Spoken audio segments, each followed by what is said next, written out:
మన భారతీయ కాలగణన పద్ధతులు, రాజ్యాంగంలో వాటి వాడకం మరియు మన జాతీయ క్యాలెండర్ వెనుక ఉన్న అద్భుతమైన సైన్స్ గురించి పూర్తి సమాచారం తెలుసుకోవాలంటే ఈ వీడియోను చివరి వరకు ఏమాత్రం స్కిప్ చేయకుండా పూర్తిగా చూడండి. భారతదేశం వంటి అత్యంత పురాతన సంస్కృతి కలిగిన దేశంలో కాలం అనేది కేవలం సెకండ్లు, నిమిషాలు లెక్క కాదు. అది మన చరిత్రకు, ఖగోళ శాస్త్ర విజ్ఞానానికి మరియు రాజ్యాంగబద్ధమైన జాతీయ అస్తిత్వానికి నిదర్శనం. ఈ సుదీర్ఘ విశ్లేషణలో మన కాలగమనంలోని రహస్యాలను ఛేదిద్దాం. భారత రాజ్యాంగం మరియు కాలగణన గురించి చర్చించేటప్పుడు ప్రతి భారతీయుల్లోనూ తలెత్తే మొదటి ప్రశ్న, రాజ్యాంగంలో ఏ క్యాలెండర్ను ఉపయోగించారు? ఈ విషయాన్ని లోతుగా పరిశీలిస్తే మన రాజ్యాంగకర్తలు ఎంతటి దూరదృష్టితో వ్యవహరించారో అర్థమవుతుంది. రాజ్యాంగం యొక్క అసలు ఆంగ్ల ప్రతిలోని పీఠికను మనం గమనిస్తే అందులో ఈ 1949 నవంబర్ 26వ తేదీన మన రాజ్యాంగ పరిషత్తులో మేము ఈ రాజ్యాంగాన్ని సమర్పించుకుంటున్నాము అని గ్రిగోరియన్ క్యాలెండర్ ప్రకారము స్పష్టంగా పేర్కొనబడింది. అయితే రాజ్యాంగం యొక్క అధికారిక హిందీ అనువాదంలో మాత్రం ఒక ఆసక్తికరమైన మార్పు కనిపిస్తుంది. అక్కడ 1949 నవంబర్ 26వ తేదీన భారతీయ సాంప్రదాయం ప్రకారము మార్గశీర్ష శుక్ల సప్తమి సంవత్ 2006 విక్రమిగా నమోదు చేశారు. దీనిని బట్టి మన రాజ్యాంగం అంతర్జాతీయ అవసరాల కోసం క్రీస్తు శకాన్ని మరియు మన సాంస్కృతిక వారసత్వం కోసం విక్రమ శకాన్ని రెండింటినీ గౌరవించిందని తెలుస్తుంది. కానీ ఇది మన దేశం యొక్క అధికారిక జాతీయ క్యాలెండర్ కాదు. భారతీయ శక సంవత్సర గణంలో ఋతుచక్రం మరియు ఖగోళ గమనం పెనవేసుకొని ఉంటాయి. ప్రకృతి పునరుజ్జీవం పొందే సమయాన్ని కొత్త ఏడాదిగా పరిగణించడం అనేది ఒక శాస్త్రీయమైన మరియు ప్రకృతికి దగ్గరగా ఉండే పద్ధతి.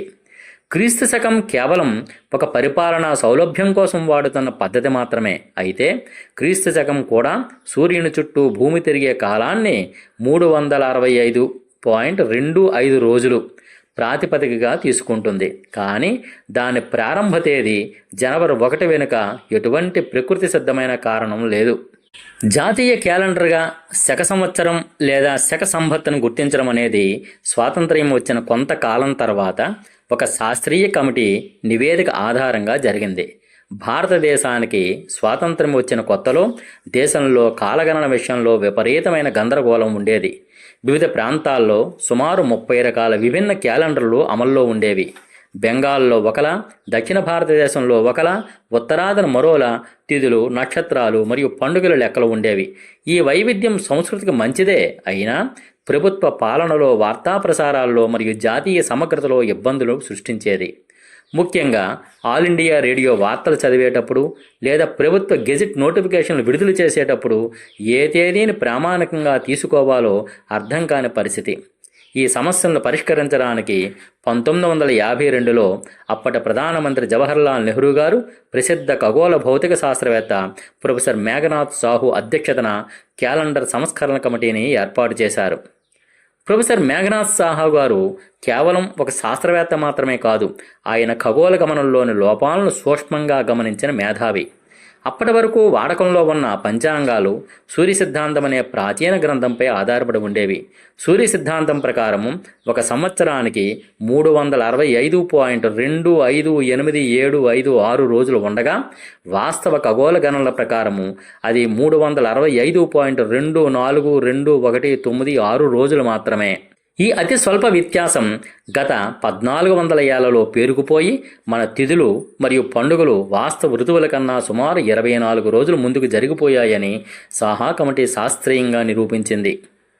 ఉదాహరణకు మకర సంక్రాంతి లేదా శీతాకాలపు విషువత్తు డిసెంబర్ 21 లేదా 22న జరగాలి. కానీ గణన లోపాల వల్ల అది జనవరి 14కు మారిపోయింది. ఈ లోపాలను సరిదిద్ది సైన్స్ మరియు సాంప్రదాయాల కలయికగా శక సంవత్ను జాతీయ క్యాలెండర్గా సాహా కమిటీ ప్రతిపాదించింది. ఈ సిఫార్సులను ప్రభుత్వం ఆమోదించడంతో మార్చి 22, 1957 శక సంవత్సరం 1879 చైత్ర నుండి ఇది భారతదేశ అధికారిక సివిల్ క్యాలెండర్గా అమల్లోకి వచ్చింది. నేటికి భారత ప్రభుత్వ గెజెట్, రేడియో వార్తా ప్రసారాలు మరియు అన్ని అధికారిక పత్రాల్లో గ్రిగోరియన్ తేదీతో పాటు శక సంవత్సరం తేదీని తప్పనిసరిగా ఉపయోగిస్తారు. ఇక మనం శక సంవత్సరం అంటే ఏమిటి, శాలివాహన శకం మరియు విక్రమ శకం మధ్య ఉన్న తేడాలు ఏమిటి అన్న విషయాలను చాలా తేలికపాటి భాషలో అర్థం చేసుకుందాం. మొదటగా శక సంవత్సరం గురించి చెప్పుకోవాలి. దీనిని క్రీస్తు శకం 78లో ప్రారంభమైన కాలంగా పరిగణిస్తారు. దీని ప్రారంభం గురించి చారిత్రక చర్చలు ఉన్నప్పటికీ ఇది ప్రధానంగా కుషాణ చక్రవర్తి కనిష్కుని పట్టాభిషేకానికి లేదా శాతవాహన చక్రవర్తి శాలివాహనుడి విజయానికి సంకేతంగా భావిస్తారు. విక్రమశకం క్రీస్తుపూర్వం 57లో ప్రారంభమైంది. ఈ రెండింటి మధ్య సరిగ్గా 135 ఏళ్ల వ్యత్యాసం ఉంటుంది. ఒక విధంగా చెప్పాలంటే విక్రమశకం ఉత్తర భారతదేశంలో మరియు నేపాల్లో ఎక్కువగా ప్రాచుర్యంలో ఉండగా, శక సంవత్సరం అంటే శాలివాహన శకం దక్షిణ భారతదేశం మరియు పశ్చిమ భారతదేశంలోని దక్కన్ ప్రాంతంలో అత్యంత ప్రజాదరణ పొందింది. ఆసక్తికరమైన విషయం ఏమిటంటే ఈ రెండు శకాలు కూడా విదేశీయులైన శకులు అనే తెగపై భారతీయులు సాధించిన విజయాలకు గుర్తుగానే ప్రారంభమయ్యాయి.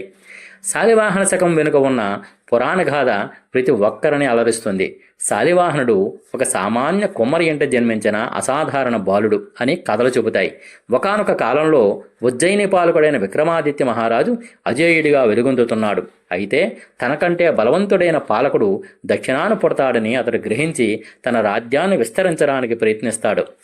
ఆ సమయంలో యువకుడైన శాలివాహనుడు తన మట్టి పనిలో అమితమైన ప్రతిభను చూపేవాడు. అతడు మట్టితో లక్షలాది సైనికులను, గుర్రాలు, ఏనుగులు బొమ్మలను తయారు చేసి వాటిని ఒక చోట భద్రపరిచాడు. విక్రమాదిత్యుని సైన్యంతో యుద్ధం సంభవించినప్పుడు శాలివాహనుడు ఒక రహస్య మంత్రాన్ని చదివి ఆ బొమ్మలపై పవిత్ర జలాన్ని చల్లడంతో అవన్నీ ప్రాణం పోసుకొని సజీవ సైన్యంగా మారాయని ప్రతీతి. ఈ మట్టి సైన్యం సాయంతో అతడు శక్తివంతుడైన విక్రమాదిత్యుని ఓడించి శాలివాహన శకాన్ని నెలకొల్పాడు. సైన్స్ పరంగా చూస్తే ఇది కేవలం ఒక గాథ అయినప్పటికీ సామాన్య ప్రజల నుండి పుట్టుకొచ్చిన నాయకుడు శక్తివంతమైన సామ్రాజ్యాలను ఎదిరించగలడనే గొప్ప సందేశం ఇందులో దాగి ఉంది. చారిత్రక ఆధారాల ప్రకారము శాలివాహన శకాన్ని శాతవాహన చక్రవర్తి గౌతమీపుత్ర శాతకర్ణి శకులను ఓడించిన గుర్తుగా ప్రారంభించారని చాలామంది చరిత్రకారులు భావిస్తారు. భారత జాతీయ క్యాలెండర్ యొక్క నిర్మాణం అత్యంత శాస్త్రీయమైనది. ఇందులో 12 నెలలు ఉంటాయి మరియు ఇవి గ్రిగోరియన్ క్యాలెండర్తో శాశ్వత సంబంధాన్ని కలిగి ఉంటాయి. అంటే జాతీయ క్యాలెండర్లోని ఒక నిర్దిష్ట తేదీ గ్రిగోరియన్ క్యాలెండర్లోని ఒక నిర్దిష్ట తేదీతో ఎల్లప్పుడూ ఒకేలా సరిపోతూ ఉంది. జాతీయ క్యాలెండర్ యొక్క మొదటి నెల చైత్రం. సాధారణ సంవత్సరాల్లో చైత్రం మార్చి 22న ప్రారంభమవుతుంది. అదే లీపు సంవత్సరంలో అయితే మార్చి 21న ప్రారంభమవుతుంది. మొదటి 6 నెలలు 31 రోజులు కలిగి ఉంటాయి. మిగిలిన 6 నెలలు 30 రోజులు కలిగి ఉంటాయి. దీనికి వెనుక ఉన్న విజ్ఞానం ఏమిటంటే భూమి సూర్యుని చుట్టూ తిరిగే గమనంలో సూర్యునికి భూమి దూరంగా ఉన్నప్పుడు దాని వేగం తగ్గుతుంది. దీనివల్ల వసంతకాలం మరియు వేసవికాలం రోజులు కొంచెం ఎక్కువగా ఉన్నట్లు అనిపిస్తుంది. ఈ ఖగోళ వాస్తవాన్ని పరిగణలోకి తీసుకొని మేఘనాథ్ సాహా కమిటీ మొదట 6 నెలలకు 31 రోజులను కేటాయించింది. ఇది మన క్యాలెండర్ ప్రపంచంలోనే అత్యంత శాస్త్రీయమైనదని చెప్పడానికి ఒక ముఖ్య నిదర్శనం. గ్రిగోరియన్ సంవత్సరం నుండి శక సంవత్సరానికి మారడానికి ఒక సులువైన సూత్రం ఉంది. గ్రిగోరియన్ క్యాల సంవత్సరం నుండి 78 సంవత్సరాలను తీసివేస్తే మనకు శక సంవత్సరం వస్తుంది. కాబట్టి 2026 జనవరి 1 నుండి మార్చి 21 వరకు ఉన్న సమయాన్ని శక సంవత్సరం 1947గా పరిగణిస్తారు. మార్చి 22, 2026న చైత్రం ప్రారంభం నుంచి అది శక సంవత్సరం 1948 అవుతుంది. అదే సమయంలో విక్రమ శకం ప్రకారం చూస్తే గ్రిగోరియన్ సంవత్సరానికి 57 సంవత్సరాలను కలపాలి. అనగా 2026 గ్రిగోరియన్ సంవత్సరంలో విక్రమ సంవత్సరం 2082, 2083గా ఉంటుంది. మన పొరుగు దేశమైన నేపాల్లో నేటికి విక్రమ శకాన్ని అధికారిక క్యాలెండర్గా ఉపయోగిస్తున్నారు. రాజ్యాంగపరమైన ఇతర అంశాలను పరిశీలిస్తే మన రాజ్యాంగం కేవలం చట్టాల పుస్తకం మాత్రమే కాదు, అది భారతదేశాత్మను ప్రతిబింబించే పత్రం. రాజ్యాంగ పీఠిక మన దేశాన్ని సర్వసత్తాక, సామ్యవాద, లౌకిక, ప్రజాస్వామ్య, గణతంత్ర రాజ్యంగా ప్రకటిస్తుంది. ఇందులో లౌకిక అనే పదాన్ని 1976లో జరిగిన 42వ రాజ్యాంగ సవరణ ద్వారా చేర్చారు. ఈ సవరణకు ముందు కూడా మన దేశం సహజంగానే లౌకిక రాజ్యంగా వ్యవహరించేది. కానీ దీనిని రాతపూర్వకంగా చేర్చడం వల్ల అన్ని మతాలకు సమాన గౌరవం మరియు రక్షణ ఉంటుందని పునరుద్ఘాటించారు. రాజ్యాంగం అమలులోకి వచ్చిన జనవరి 26వ తేదీన మన గణతంత్ర దినోత్సవంగా జరుపుకుంటాం. అయితే 1930 జనవరి 26న భారత జాతీయ కాంగ్రెసు పూర్ణ స్వరాజ్ తీర్మానాన్ని స్వీకరించిన చారిత్రక సందర్భాన్ని గుర్తు చేసుకోవడానికే ఈ తేదీని ఎంపిక చేశారు. మేఘనాథ్ సాహా గారు తన క్యాలెండర్ సంస్కరణ నివేదికలో ఒక గొప్ప మాట చెప్పారు. క్యాలెండర్లు కొంతవరకు విజ్ఞాన శాస్త్రం మీద ఆధారపడి ఉంటాయి. దీనిని ఎవ్వరూ ఉల్లంఘించలేరు. మరికొంత సాంప్రదాయాల మీద ఆధారపడి ఉంటాయి. ఇవి మానవ నిర్మితం మరియు ఆ ప్రాంతాలను బట్టి మారుతూ ఉంటాయి. ఆయన రూపొందించిన జాతీయ క్యాలెండర్ కేవలం ప్రభుత్వ అవసరాలకే కాకుండా భారతీయ వ్యవసాయ రంగానికి ఒక దిక్సూచిలా పనిచేయాలని ఆయన ఆకాంక్షించారు. ఏ ఋతువులో వర్షాలు పడతాయి, ఏ మాసంలో విత్తనాలు వేయాలి వంటి ప్రాథమిక అంశాలు ఖచ్చితమైన ఖగోళ గణనలపై ఆధారపడి ఉంటేనే రైతులు సుభిక్షంగా ఉంటారని ఆయన నమ్మారు. దురదృష్టవశాత్తు ఆయన 1956లో మరణించడంతో తను ఎంతో కష్టపడి రూపొందించిన జాతీయ క్యాలెండర్ 1957లో అధికారికంగా స్వీకరించబడినప్పుడు ఆయన మన మధ్య లేరు. ముగింపుగా మనం చెప్పుకోవాల్సింది ఏంటంటే, కాలం అనేది నిరంతర ప్రవాహం. మన భారతీయ కాలగణన పద్ధతులు, అది విక్రమశకం కావచ్చు లేదా శక సంవత్సరం కావచ్చు, మన పూర్వీకుల అపారమైన మేధస్సుకు, గ్రహగతులపై వారికున్న పట్టుకు నిదర్శనాలు. రాజ్యాంగంలో వీటికి స్థానం కల్పించడం ద్వారా మన ఆధునిక ప్రజాస్వామ్యం తన మూలాలను ఎప్పటికీ మర్చిపోదని చాటి చెప్పింది.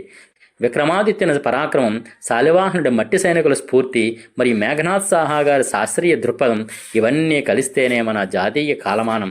మిత్రులారా, భారత రాజ్యాంగం, జాతీయ క్యాలెండర్ మరియు మన చారిత్రక శకాల గురించి మేము సేకరించి అందించిన ఈ లోతైన సమాచారం మీకు ఎంతో ఉపయోగపడుతుందని ఆశిస్తున్నాను.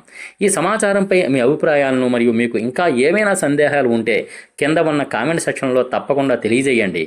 మీ ఒక్కో కామెంట్ మాకు ఎంతో ప్రోత్సాహాన్ని ఇస్తుంది. ఈ వీడియో మీకు నచ్చినట్లయితే వెంటనే లైక్ చేయండి. ఈ విలువైన చారిత్రక మరియు శాస్త్రీయ విజ్ఞానాన్ని మీ మిత్రులకు, కుటుంబ సభ్యులకు మరియు విద్యార్థులకు కూడా షేర్ చేయండి. ఇలాంటి మరెన్నో ఆసక్తికరమైన విశ్లేషణాత్మకమైన వీడియోల కోసం మా ఛానల్ను ఇప్పుడే సబ్స్క్రైబ్ చేసుకోండి మరియు పక్కనే ఉన్న గంట సింబల్ని క్లిక్ చేయడం ద్వారా మా తాజా అప్డేట్స్ మీకు నోటిఫికేషన్ ద్వారా అందుతాయి. మరో ఆసక్తికరమైన అంశంతో మళ్ళీ కలుద్దాం. జై హింద్.